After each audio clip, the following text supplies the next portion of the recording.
Samantala, mga sundalo pinagbawalan na mag-upload ng confidential information sa mga chatbot at delikadong sites ayon sa isang opisyal ng Armed Forces of the Philippines. Si Mean Corvera sa detalye ng balita. Mean? Pinagbabawalan na ang mga tauhan ng Armed Forces of the Philippines o AFP na mag-upload ng mga confidential information sa mga internet sites na maaaring makompromiso sa seguridad ng bansa. Sinabi ito ni Brigadier General Constancio Espina, ang Commander ng Communications, Electronics and Information System Services ng Sandatahang Lakas ng Bansa na humarap sa pagdinig ng Commission on Appointments.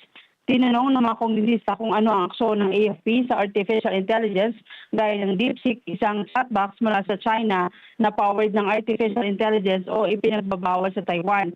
Ayon kay Espina, maingat sila sa paggamit mga technology, hindi lang sa DeepSeek dahil kailangan mag-ingat batay na rin maaari magdulot ng panganib sa national security ng bansa.